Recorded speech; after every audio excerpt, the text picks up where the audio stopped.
영성과 토마스 머튼이 이렇게 말을 했습니다. 우리가 사는 세계가 아무리 조각난 것이어도 눈에 보이는 것들의 표면 아래에는 숨겨진 온전함이 있다. 잘 한번 이해를 해 보시죠. 우리가 사는 세계는 어떤 곳인가? 작게는 내 삶의 어떤 공간, 그 울타리 안에 있는 공간들일 거예요. 어쩌면은 내 가정일 수도 있을 거고요. 또 대한민국일 수도 있고, 그리고 전 세계일 수도 있고. 그런 세계는 뭐 각자가 정의하는 바에 좀 다르겠습니다만, 그 세계가 조각난 것이다. 어떤 뜻으로 이야기했는지 뭐 정확히 알 수는 없어요. 그런데 조금 좀 문제가 있다, 이렇게 보실까요? 우리 세계가 문제가 있다. 어쩌면 내가 사는 내 삶에 문제가 있다. 여러분 사는 삶에 문제가 있다. 일이 잘 안 된다. 실패한다.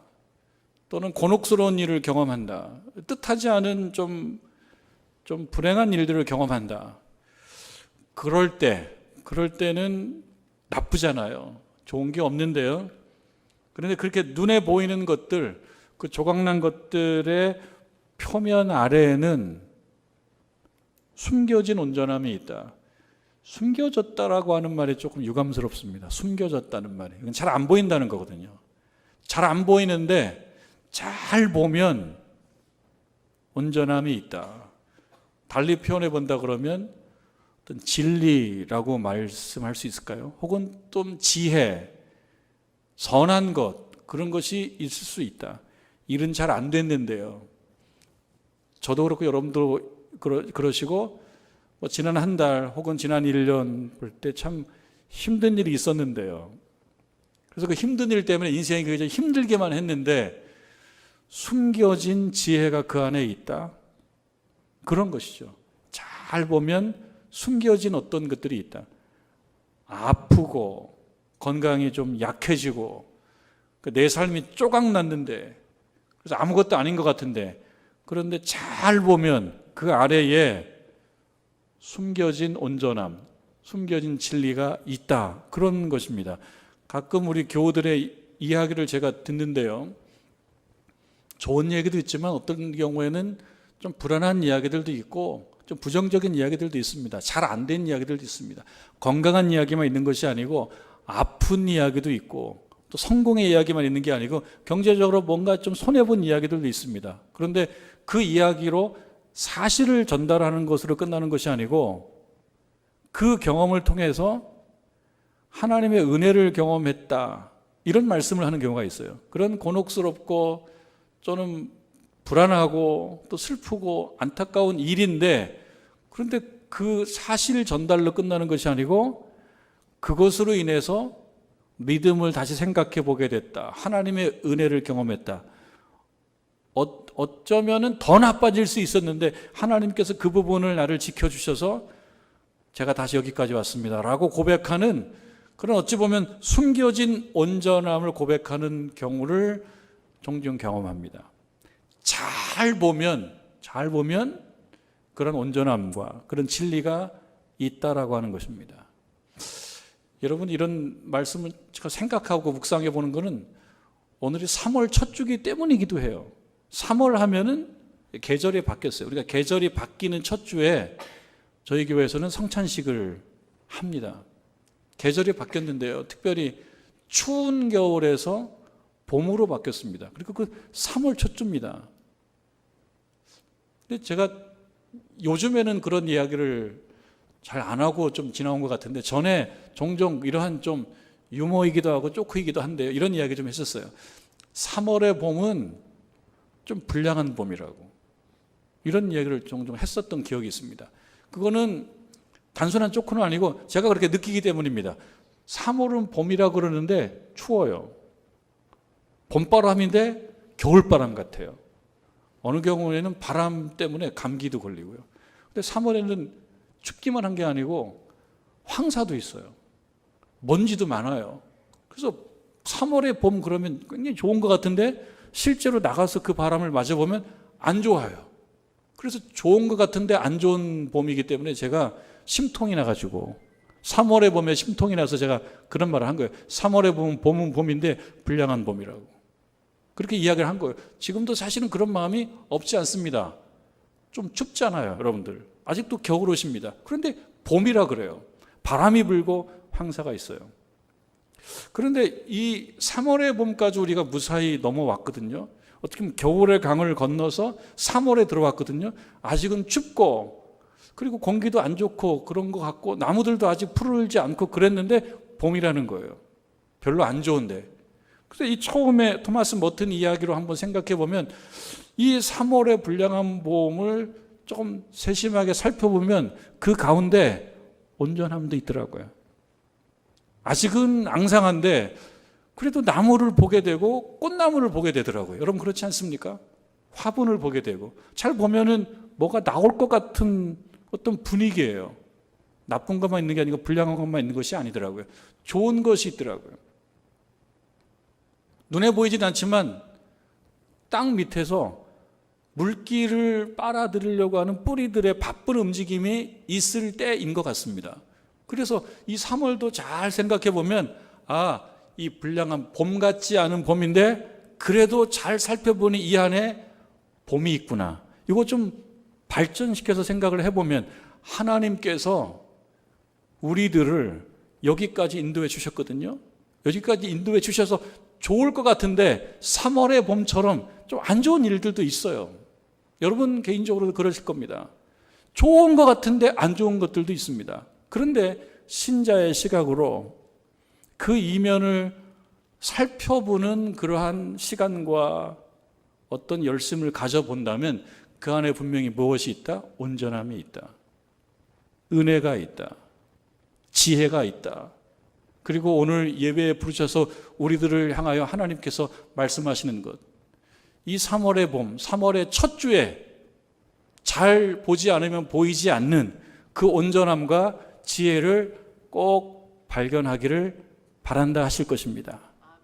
여러분 이 3월 첫 주에 하나님께서 주시는 그 은혜를 꼭 발견하시길 바랍니다. 아멘. 그래서 3월 첫 주기 때문에 우리가 성찬식도 하고 3월 첫 주기 때문에 이 3월의 봄을 한번 생각을 해 보는 것입니다. 잠시 멈춰서서 관심을 가지고 조금 진지하게 보지 않으면 보이지 않는 온전함입니다. 그리고 은혜이고 지혜입니다. 여러분 그렇기 때문에 조금 멈추고 좀 진지하게 들여다보는 겁니다. 3월의 봄도 들여다보고 우리들의 삶, 어찌 보면 조각난 그런 삶도 들여다보면서 이 안에 정말 봄이 있느냐, 이 안에 정말 온전함이 있느냐, 이 안에 지혜가 있느냐, 이것을 발견하는 저와 여러분 되기를 주님의 이름으로 축원합니다. 아멘. 여러분 히브리서의 말씀, 우리가 읽은 이 말씀도 어찌 보면 3월의 봄 같아요. 좀 딱딱하고 꼭 부드럽지만은 않습니다. 참 모르는 것도 있어요. 어려움도 있어요. 추운 것 같기도 하지만 이 말씀을 보고 읽고 들여다보게 되면 이 말씀을 통해서 우리들에게 주시고자 하시는 하나님의 온전함이 있다. 하나님의 지혜가 있다. 진리가 있다. 분명히 숨어 있다. 그러나 멈춰서 들여다보는 자에게 발견이 될 것이다 라고 하는 것은 분명합니다. 하나님께서 주시는 그 말씀 발견하시는 그런 시간 되시길 바랍니다. 히브리서의 이 말씀은요, 어찌 보면 한 설교자의 설교 같습니다. 그러니까 설교를 누군가 듣고 있는 거예요.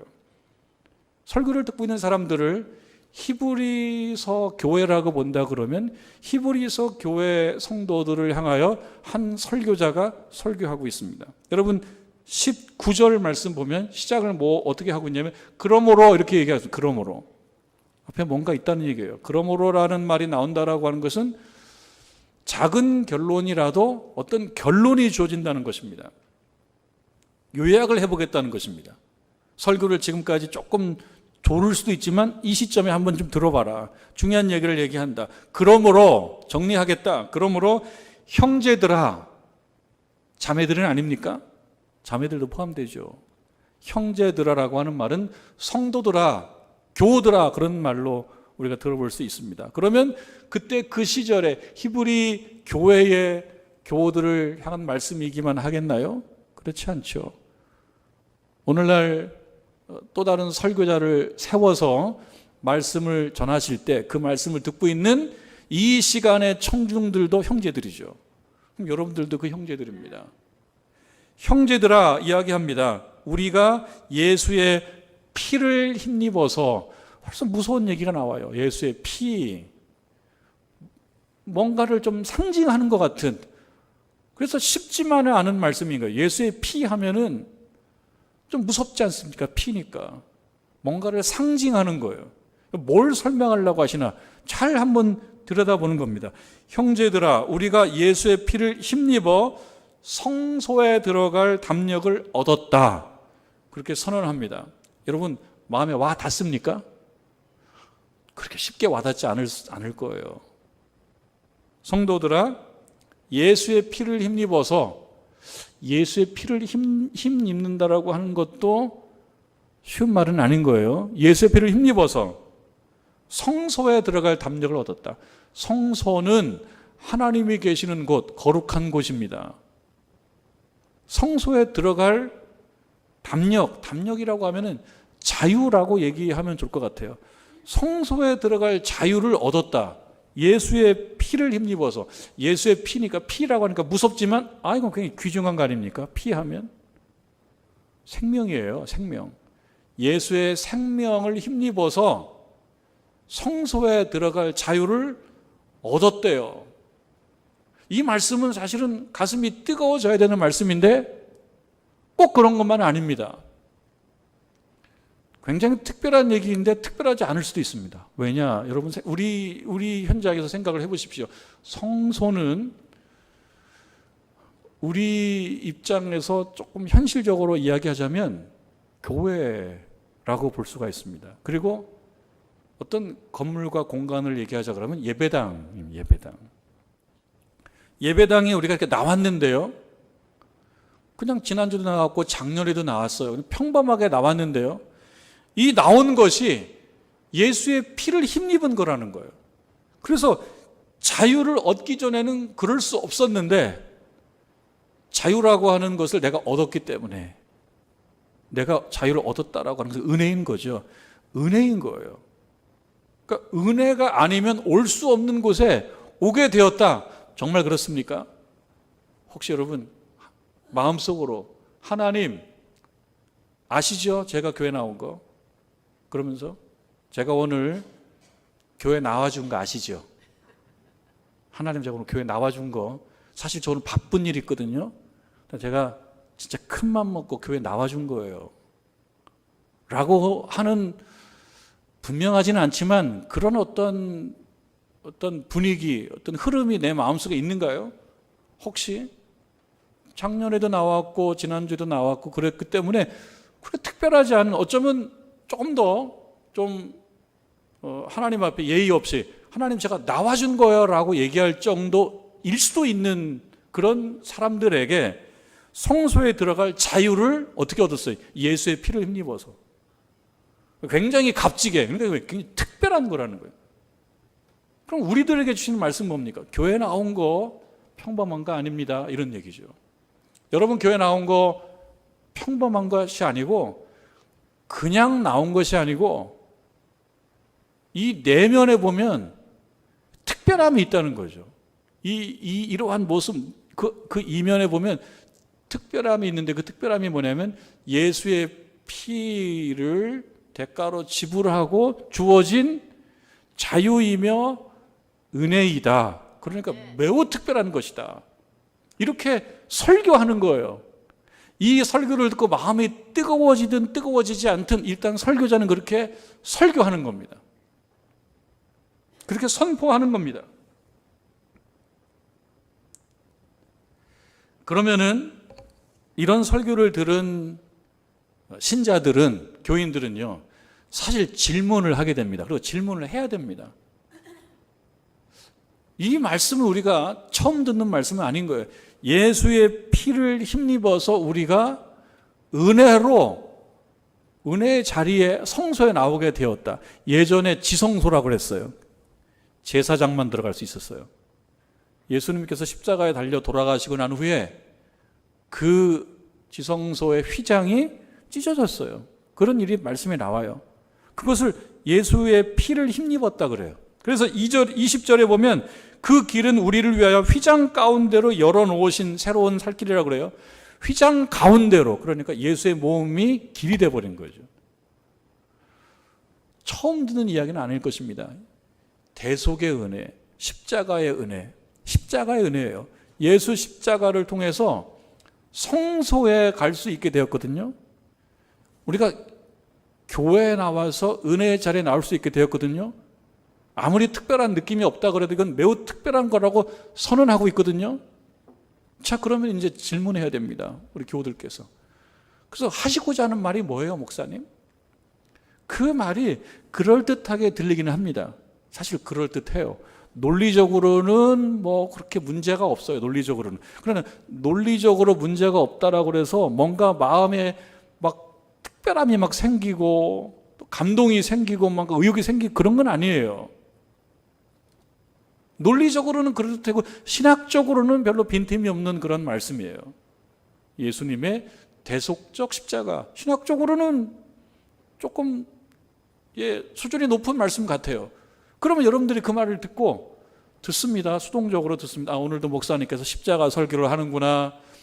예배당에 나온 것은 그냥 평범하게 나온 게 아니고 나는 그냥 내가 오늘 나와줬다고 생각하고 나왔는데 그게 아니라고? 특별한 거라고? 예수의 피라고 하는 어떤 큰 대가를 지불하고 내가 나온 거라고? 아닌 것 같은데? 난 그냥 나왔는데 오늘 바쁜 일 있어서 그냥 나와준 건데? 근데 그런 말씀 하시네. 자, 그럼 질문하는 거예요. 그럼 목사님, 그래서요? 어쩌라고요? 그래서 어쩌라고요? 사실 그 질문을 여러분들이 해야 되는 겁니다. 설교는 그런 것입니다. 선포된 하나님의 말씀은 들으시고 이게 도발적이고 무례한 것이 아니라 그래서 저는 어떻게 하라고요? 라고 하는 질문으로 이어져야 된다는 거예요. 그것이 없이 가면은 무슨 큰 의미가 있겠습니까? 그런 질문을 하시는 겁니다. 그래서 뭘 어쩌라고요? 그 질문에 대해서 22절에서 이렇게 얘기하죠. 22절 말씀에. 그 질문에 대해서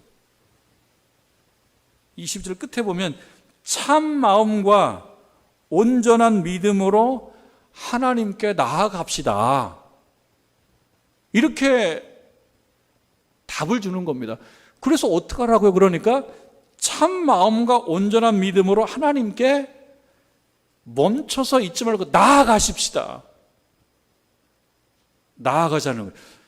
아니, 하나님께 나아가자라고 하는 것은 달리 표현하면, 현실적으로 표현하면은 뭐라고 얘기해 볼 수 있겠습니까? 아, 예배 시간 잘 지켜서 예배에 나오세요. 현실적인 얘기 아닙니까? 예배 시간 바쁜 일 있어도 예배 시간 지키시고 주일 성수하시고 교회 나와서 예배 드리세요. 찬송도 부르시고 기도도 하세요. 현실적으로는 그 말씀이 아니겠습니까? 교회 나오세요. 이런 말씀이기도 할 거예요. 자, 그 앞에 그런데 참 마음과 온전한 믿음이래요. 온전한 믿음. 믿음이라고 하는 것은요, 믿음의 상대가 있습니다. 그 상대를 향하여 뭔가 내가 큰 의미를 부여하는 겁니다. 그 의미를 부여하는 거예요. 참 마음과 온전한 믿음으로 하나님께 나아가자고 얘기합니다. 이거 뭐 어떤 의미, 어떻게 이해하면 좋을까요? 참 마음으로 나아가는 거예요. 우리 교회 나와서 그냥 수동적으로 예배 시간이 진행되니까 보통 1시간에서 1시간 10분 정도 안쪽에 끝나니까 그냥 수동적으로 그 시간이 지나가면 예배는 끝난다라고 하는 것이 아니라 참 마음과 온전한 믿음이라고 하는, 내가 예배 드리는 것도 그런 부사가 있어요.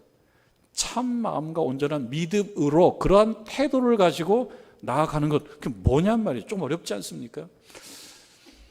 자동차로 모래길을 가는 사람들이 있어요. 사막을 가는 분들이 있단 말이에요. 어떤 특별한 일을 위해서 가는 경우도 있지만 그냥 도전하려고 가는 경우도 있습니다.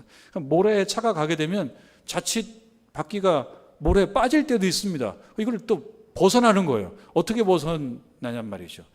모래에 차가 빠졌을 때 그러면은 우리 이제 오른쪽 발, 자동차의 오른쪽 발에 뭐 밟는 거 있어요. 오른쪽 발에 엑셀레이터를 그걸 밟으면 연료가 많이 분사가 돼가지고 힘이 생겨서 막 돌아가요.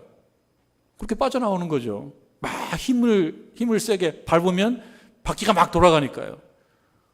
잘 안 되면 더 세게 밟죠. 그런데 여러분, 모래일 경우에 막 세게 밟는다고 다 나오는 거 아니지 않습니까? 세게 돌아가는데 세게 돌아가는 것만큼 바퀴 아래에 있는 모래가 깊어지면서 바퀴가 더 빠질 수도 있어요. 그럼 어떻게 해야 돼요? 더 센 어떤 차로 끈을 연결하든지 그런 상황이 안 되면 하나의 지혜가 있답니다. 하나의 지혜. 요거는 반드시 성공하는 건지는 뭐 모르겠습니다만 바퀴 바람을 좀 빼보라는 거예요. 바퀴 바람을. 바퀴의 바람을 빼보면 뭔가 자동차가 조금 불안전한 것 같아져요. 불안전한 거. 뭔가 빠지는 거예요. 자동차에서. 뭐 준비 잘 했는데 빠져버려서 나올 수가 없어요. 바퀴의 바람을 빼서 바퀴의 바람이 팽팽하지 않게 되면 나올 수가 있다. 반드시는 아니에요. 그래서 여러분들 꼭 시험해 보지 마세요. 내가 한번 빠져보고 바퀴의 바람 그건 제가 장담 못합니다. 근데 그럴 수 있다는 거예요. 자, 여기서 하나의 지혜가 있죠. 이러한 아주 곤혹스러운 상황 그 이면에 하나의 지혜가 있습니다. 예배에 대한 지혜가 있습니다. 그리고 예배에 나왔어요. 예배에 나왔을 때 우리 안에 채워져 있는 팽팽한 바람을 빼는 거예요. 제가 다 할 수 있다라는 생각을 내려놓는 거예요. 내가 밟으면 막 세게 돌아가지만 사실은 그걸로 문제가 다 해결되지 않고 그걸로 완전하지 않다라는 것을 고백하는 겁니다. 그래서 바람을 빼내는 거예요. 그럼 여러분, 이 시간에 여기 나오는 것처럼 참 마음과 온전한 믿음이라고 했을 때 나를 내려놓고 나를 비우는 거예요. 여러분 마음에 있는 바람을 좀 비우고 하나님께서 채워주시는 걸로 채우는 것. 그것이 바로 참 마음과 온전한 믿음으로 나아가는 것입니다. 여러분, 2023년도 새 봄을 당연히 맞이할 거라고 생각하셨나요? 사실 꼭 그런 건 아닙니다. 누구나 당연히 맞이하는 새 봄은 없습니다. 작년의 봄과 금년의 봄이 같지만 다른 겁니다. 전혀 새로운 것입니다. 아무리 춥고 바람 불고 불량한 봄이라고 하더라도 누구나 맞이할 수 있는 봄은 아닌 것입니다. 이 새 봄에 우리가 겨울의 강을 넘어서 이 봄에 왔을 때 이 새로운 봄에 그래서 만물이 조금 더 활발하게 움직이는 이 계절에 하나님께서 우리에게 주시는 중요한 말씀은 무엇이냐면 이거예요. 참마음과 온전한 믿음으로 하나님께 나아가는 것. 매우 단순한 말씀이죠. 하나님께 나아가는데 수동적으로 그냥 나와주는 게 아니고 참마음과 온전한 믿음으로 나오는 것. 비유하자면 내 인생의 팽팽한 바람을 좀 빼는 것. 그리고 하나님께 나오라라고 하는 말씀입니다. 중요한 말씀이죠. 2023년도 봄에 우리가 결심해야 되는 것. 하나님께 참마음과 온전한 믿음으로 그래 나아가자. 현실적으로는 예배를 잘 드리자라는 말씀이기도 하고요. 하나님께 나아간다라고 하는 것은 여러 가지가 있을 거예요. 여러분, 좋은 우리 꽃놀이나 꽃잔치에 꽃 행사에 가서도 그 꽃을 보면서 꽃 이면에 숨겨져 있는 그 온전함, 하나님의 은혜를 만날 수 있습니다. 어딜 가나. 그러니까 이 봄에 그 결심을 하는 거예요. 어려움이 있든 즐거운 일이 있든 그 이면에 숨겨져 있는 온전함, 하나님의 은혜를 발견하려고 애를 써보아라. 하나님께 나아가. 하나님 잊어버리지 말고, 신앙 잊어버리지 말고, 믿음 잊어버리지 말고 하나님을 찾아서 적극적으로 나아보라고 하는 메시지를 이 3월 첫 주에 하나님께서 우리에게 주시는 것입니다. 이렇게 하고 설교가 끝나면 얼마나 좋아요. 딱 좋죠. 그런데 말씀을 보니까 23절에 무서운 단어가 또 하나가 있어요. 한 글자. 또 말씀하세요. 또 말씀하니까 또 들어야죠. 또 말씀하니까 또 듣습니다. 또 얘기합니다. 이어서 약속하신 이는 미쁘시니 뭐예요? 하나님은 확실하신 분이라는 거예요. 우리가 믿는 도리의 소망을 움직이지 말며 굳게 잡아라. 소망을 움직이지 말고 굳게 잡아라. 소망이라고 하면 멋있는 말 같습니다. 품위가 있는 말이에요. 소망이라는 말을 막 쓰지 않습니까? 좋은 말 같아요. 좋은 말. 그런데 좀 냉정하게 소망이라는 말을 보면은 꼭 그런 건 아니에요. 소망은 뭔가 채워지지 못한 부분이 있다는 거고, 내가 하고는 싶은데 내 능력으로 할 수 없는 그런 어떤 난처함이 있는 거고요. 그리고 도달하고 싶지만 아직 도달하지 못한 그런 어떤 미완성도 있는 거고요. 만약에 원하는 것이 없을 정도로 다 채워져 있다 그러면 굳이 소망이라고 하는 말을 생각해 볼 필요가 없습니다. 우리가 믿음 생활을 하면서 지금까지 믿음 생활을 했기 때문에 이 믿음 생활로 모든 것이 다 채워져 있어서 더 이상 원하는 게 없다 그러면 굳이 소망이라고 하는 단어를 떠올릴 필요가 없는데요.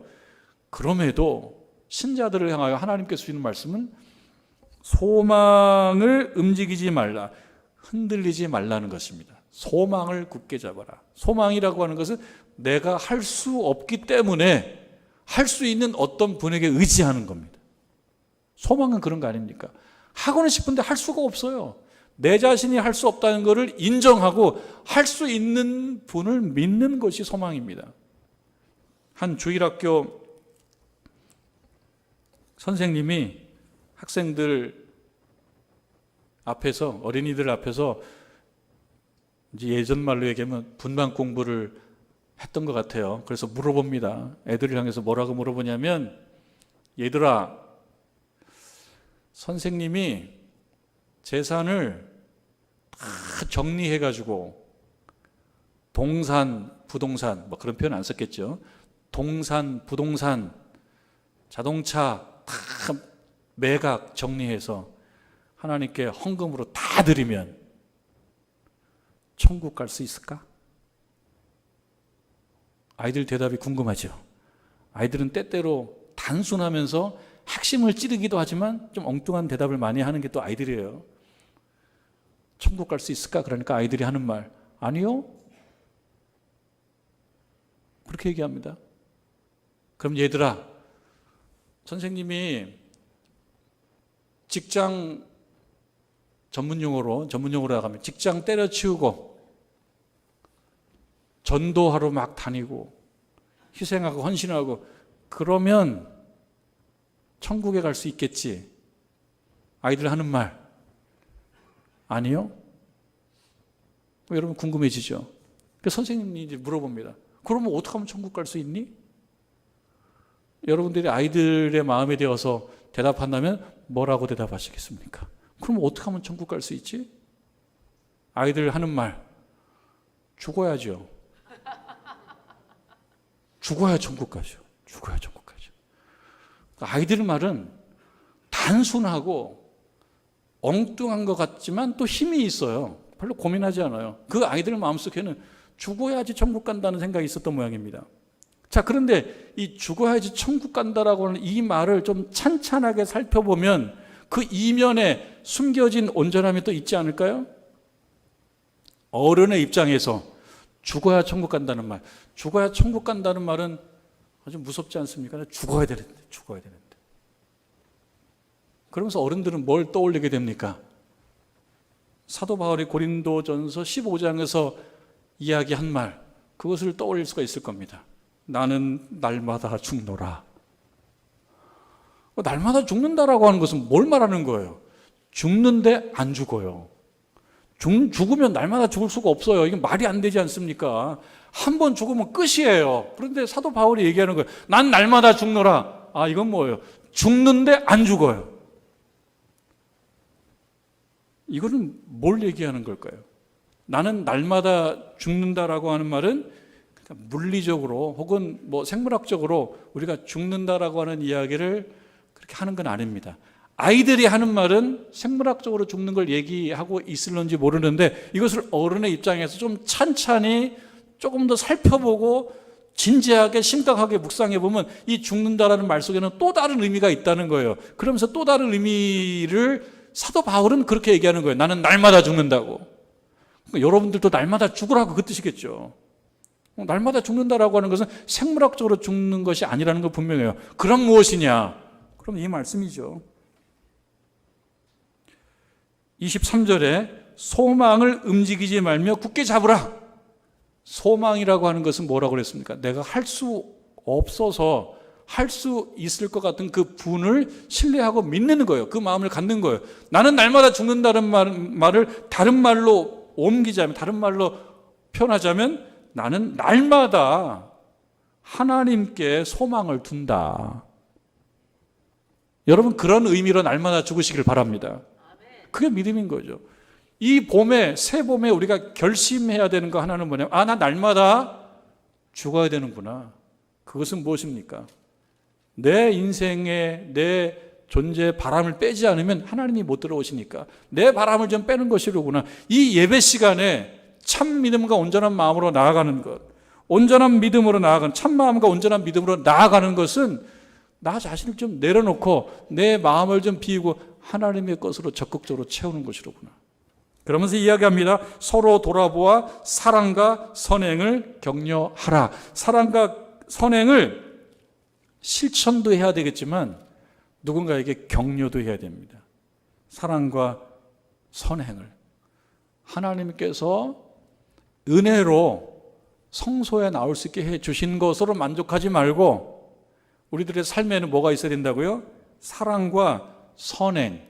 그런데 여러분, 사랑이라고 하는 말은 추상명사라 구체적으로 풀어내지 않으면 자기를 속이는 말이 돼버려요. 사랑이라는 말은 참 아름다우면서도 이걸 구체적으로 조금 유식한 말로 얘기하자면 조작적 정의. 구체적으로 얘기하지 않으면 사랑이라고 하는 아름다운 말만 남지 사랑 사건은 벌어지지 않는다. 그럼 여러분들께서 써야 됩니다. 내가 실천해야 될 선행과 내가 실천해야 될 사랑은 무엇이냐. 다른 사람하고 좀 달라요. 왜? 처해 있는 상황이 다르기 때문에. 여러분들 자신이 실천해야 될 사랑은 무엇인지를 써야 돼요. 그리고 실천해보고, 그리고 격려하며라고 하는 것은 누군가도 그렇게 살 수 있도록 권하는 겁니다. 3월 첫날 그 일간지에 이런 기사가 하나 있어서 제가 좀 잘 읽어봤습니다. 2000년도에 23년 전 2000년도에 불의한 사고를 당한 한 여대생이 있었습니다. 이 신호대기에 서 있는데 술 취한 차가 들어받아서 그 서 있는 차가 경차다 보니까 튕겨 나가서 7중 충돌을 했고 7중 충돌 후에 차에 불이 났기 때문에 안에 타 있는 그 여대생은 그 오빠와 함께 화상을 크게 입었어요. 전신 55%의 3도 화상. 그리고 그 이후에 수술을 40번 이상을 했답니다. 이제는 몇 번 했는지를 세지 않는답니다. 이지선이라고 하는 그러한 여대생이었는데요. 그 여대생이 이제 40대 중년이 돼가지고 본인이 다녔던 이화여대 교수로 오게 됐다라고 하는 그 특별한 이야기를 일간지에서 다뤘더라고요. 인터뷰를 쭉 했더라고요. 참 특별하죠. 결국 얼굴과 손은 돌아오지 못했다 그래요. 그 얼굴도 화상으로 인해서 녹아내려갔고 지금도 몸의 어떤 부분을 떼가지고 여전히 수술을 또 때때로 해야 되는, 당기니까요. 여전히 힘든 인생이지만 새로운 모습으로 돌아온 그 중년의 여 교수를 조명하고 인터뷰를 했더라고요. 이지선 교수가 쓴 책 중에 꽤 괜찮은 해피엔딩이라는 책이 있습니다. 여기서 그는 이렇게 얘기해요. 왜 하필 나에게 이런 일이 일어났지라는 생각을 안 했던 것은 아니지만 운명을 탓하고 원망하기보다는 오늘을 어떻게 살아남을 것인가에 집중하며 사는 쪽이 나에게 이로울 것 같아 그쪽을 택했다. 자기는 삶을 택했다는 거예요. 왜냐하면 원망하기보다는 어떻게 살아남는 것인가에 대한 중요함이 더 크기 때문에. 그러면서도 이렇게 이야기합니다. 상처 입은 우리가 회복하는 동안 마음속 어떤 부분은 키가 자라고 또 어떤 부분은 성숙하며 전에 갖지 못한 관점을 갖게 되기도 합니다. 이를 심리학자들은 외상 후, 우리가 많이 알고 있는 단어는요, 외상 후 스트레스. 어떤 큰 어려움을 겪게 되면 충격이 있어가지고. 근데 외상 후 성장, 포스트 트라우메릭 그로스. 그것이 있다는 거예요. 언제? 잘 회복하고 노력하고 힘쓰면 전에 갖지 못했던 그러한 어떠한 관점이 생긴다는 거예요. 그러니까 처음으로 돌아가 보면 힘든 일, 어려운 일이 있지만 조각난 어떤 인생이 있지만 그 이면에 보면 뭐가 있다는 겁니까? 새로운 관점이 있을 수 있다. 그 관점을 가지고 격려하는 거예요. 격려. 다른 사람들에게 여러분들도 그렇게 하십시오. 외상 후 스트레스로 머물러 있지 말고 외상 후 성장으로 한번 나아가 보십시오. 그리고 이 24절 말씀처럼 선행을 격려하십시오. 그런 것이죠. 25에 모이기를 패하는 어떤 사람들의 습관과 같이 하지 말라. 모이기를 패하는 경우, 아주 쉽게 얘기하면 다른 데에 더 가치가 있기 때문에 교회에 잘 나오지 못하는 거예요. 출석률이 떨어지는 거예요. 더 좋은 것들이 있어요. 그런 습관이 생긴다는 건데 그 습관에 매력이 있기 때문에 그 습관이 생기는 겁니다. 그러지 말라는 거예요. 모이기를 패하는 어떤 사람들의 습관과 같이 하지 말아라. 모이기에 힘써라 라고 하는 말로 한편의 설교를 마무리하고 있습니다. 여러분, 3월 첫 주입니다. 새 봄입니다. 어려움이 있을 수도 있습니다. 그런데 이 말씀처럼 모이기를 패하는 어떤 사람들의 습관과 같이 하지 말고 오직 권하여 그날이 가까움을 볼수록 더욱 그리하는 저와 여러분 되기를 주님의 이름으로 축원합니다.